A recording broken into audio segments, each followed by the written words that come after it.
for you, what does it mean to have it all?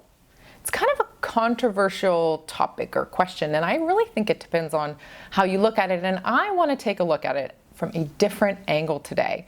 And then you can decide if you can have it all. If you're listening to this on the podcast, you can't see me, but I'm doing air quotes. We're going to talk about having this all and having it all together today, because I think it's kind of the ultimate adulting goal, right? Like, certainly we have days where we just feel like we don't have it together. But I want to talk about not only appearing to have it together, but actually having it together. So what does that mean to have it together? I think it means just things are in order and things feel smooth and things feel easy. And I can have it together and still have a bad day. I can be making the best choices for myself and for my family and still have a bad moment or a tough moment. Sometimes I call those barking moments. I can still have those, but still have it together. So having your all, I think, is more about function than it is about feelings. And we're really going to dig into that, and you'll start to see that over the different episodes that we do here on the Erin Chase Show. I think it's really about how well things are going in the different areas of your life. So let's talk about your all. I really think that you can have it all together, but first you need to define it. You need to decide what it looks like to have things in order and that function and feeling of having your life together. First, your all is not what your mom thinks it should be. It's not what your friends tell you that it should be, or your in-laws or your coworkers or anybody else. It's your decision to what you want your all to look and feel like. So your all is very different from my all, which is different from your neighbors and your sister-in-laws. Your all is your all, and your all can be put together by a series of choices and actions that you take towards improving this function, therefore improving your feelings. And you do this by being intentional. There's that word, intentional. It's going to be woven all throughout the Erin Chase Show.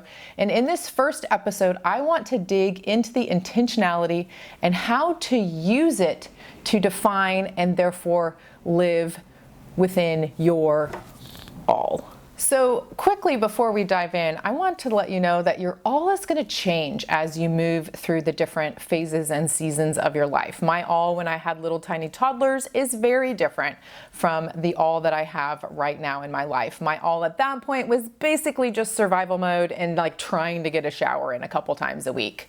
Yeah, a week, not even once a day. Just being real here. But in my all is different now as my children have aged and I've had a little bit more my time as a, the hands-on time with my children is a little bit less now that they're a little bit older. Now we have different conversations versus tying shoes and pulling out snacks and all of those things. So my all has changed as I've moved through different seasons of life, and yours will as well. Another important point to consider is that when you're looking at the 7 areas of your life, your family, your work, recreation, your spiritual life, all the different areas, there are going to be times when one is more in focus than the other. And the goal is to keep a broad balance among all of those different areas. And I'll share a couple of examples of what that looks like. But I want you to know that you have to prioritize the different areas and recognize when you're too off balance, and then work towards becoming rebalanced in across the different areas of your life. We're going to dig into all that in just a second, but first I want to define intentional living, what my definition of intentional living is, and how we're going to kind of unpack that as we move through the different episodes here on the Erin Chase Show. First, the definition of intention. It's an aim or a plan or on purpose. So intentional living is living on purpose, living with a plan, something that you've designed, designing your life. That's what intentional living means in that context. So the definition of balanced, because we're going to talk a lot about balance as well, is being in a harmonious and proper arrangement or adjustment, being within proportion. And that's kind of what I was talking about a minute ago, about how sometimes you're going to be a little bit more focused on work and maybe fun falls off the wayside, and then you kind of go on vacation and you're not doing any work and you're all fun. So there's a little bit of back and forth tug and pull that happens as you work to balance and keep everything in proportion. So bringing it back to having it all and having it all together, I really think this is a lesson in maintaining a proper perspective and balance across these different areas of your life, and making goals and being intentional with walking in the different areas of your life, making sure that you are achieving the things you want to achieve. Again, this all is about being intentional and balanced. So let me share a few ebbs and flows from my own life with you so you can kind of understand what I mean by this balance and this intention. When I go and I'm working either on a deadline or I have a busy travel season, the first thing to fall off track is my social life.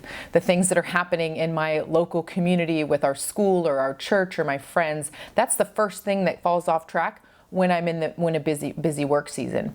Well, then I recognize that and I see that. I can usually see it ahead of time now, but I will then make an intentional effort to rebalance that when my busy travel season is over, and try and get back towards a little bit better of that work social balance. Another example would be like a fitness spurt. So I've trained for and run a dozen-ish half marathons in the last couple of years, and I clearly can see that when I am in training mode and I am working super hard, one of the first things that gets thrown off balance is weekend fun, because a lot of those weekend long runs will take priority over the fun that we might have. But I also recognize that my family is a priority, and I don't train for or run any races in the spring, because basketball season, I want to be with them on Saturday mornings for their basketball games.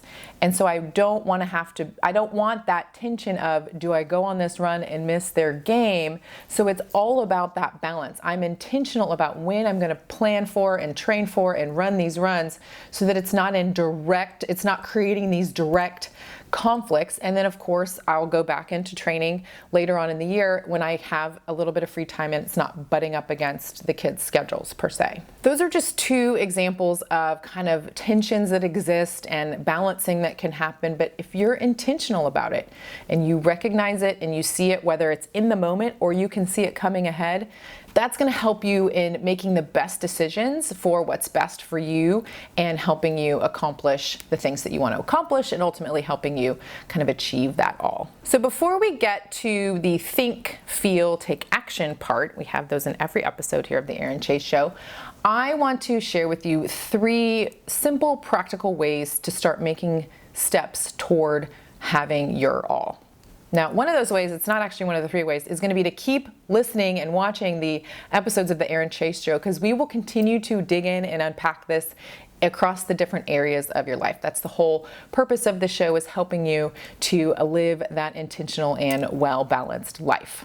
3 simple ways to start working towards your all. The first one is going to be to define it.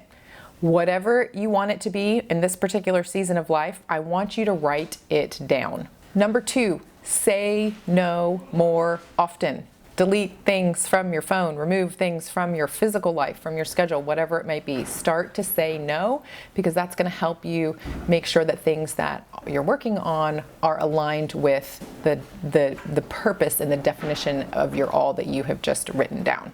And third, as you move through your day-to-day and your week-to-week, listen closely to the things you're telling yourself. Watch closely the choices that you're making. We want to make sure that how you are operating and what you're working on and the choices that you're making are in line with the all that you have written out for yourself and your life. When you do all of that, things start to align. And when things start to align and you start to feel like you're in a little bit more control and things are operating a little bit more smoothly, things are functioning well, things are then feeling good, that's when your all starts to, that elusive all starts to show up on the day-to-day in your life. A really important note for you is to give yourself a lot of grace as you're moving through this intentional journey, because you're going to fall off track and you're going to make some mistakes and some wrong choices, but we learn from those and we continue to work towards that alignment and that balance. Also, watch for the different changes. Sometimes we get into a new phase or season of life and we don't even realize it, and we're still kind of living in our old way, in our old all, and we need to kind of redefine what that is in this new season of life. These phases and seasons change and we don't even know they're changing because sometimes we're so stuck in the day-to-day. But if you can pull back for just a minute and recognize and make some adjustments and rewrite whatever your all is for that new season, that's going to be really helpful on your intentional living journey. Finally, before the think, feel, take action, it's okay if you're not going to the gym for right now. I mean, fitness is important, it needs to be a priority, but if for whatever reason something else is taking over and you just can't get to the gym or you just can't get outside for a walk, it's okay. Rebalance. If your social life is way out of whack and you're just being too much of a homebody, get out there once a month. One outing a month. I'm not asking for a lot here, but look and be aware of when things are getting off balance and make choices to make the adjustments and changes that you need to rebalance things. What I want you to be thinking about and reflecting on and pondering is, again, what is your all? I want you to write it down. That's your take action step. But what is it? What expectations do you need to change? What expectations of yourself? What expectations of your kids? What expectations of your partner? Whatever. What do you need to change so that you can then work a little bit more towards finding that alignment and that balance and that being intentional with the choices that you're making in your life? I want you to think about this almost like a mindset shift. Like, what can you be doing differently to be taking steps in this journey of intentional living? The feelings, contentment. I think the feeling that goes along with having it all is really about contentment, a little bit about gratitude. I think those are the feelings that we need to be working towards, like being grateful for this moment, even this hard moment, this tough moment, this challenging moment, being grateful for that. Looking for contentment in your situation, in the circumstances that are thrown your way. So those are the feelings. So think about your all, redefine your all. Feel the contentment, feel the gratitude, and finally take action. I want you to write down your all, write down the definition of what that means for you right now in this phase of your life. Okay, where do you write it? You can write it in the downloads that we have for this first series of the Erin Chase Show. You can download the worksheets that we have for each of the episodes of the Erin Chase Show in this first series at erinchase.io/podcast, and you can download the worksheets that accompany all of the different episodes that we have here for you. I would love for you to subscribe to the show, whether you're watching on YouTube or in your podcast player. Subscribe to the show so you can get future episode updates. And also, please leave us a review. Rate the show. We want to hear from you. We want to hear how it's helping you. We also want to hear your ideas for other episodes that we can bring to you as you journey along in being more intentional in your life. That's it for this first episode of the Erin Chase Show, my friend. It's bye for now, and we'll talk again soon.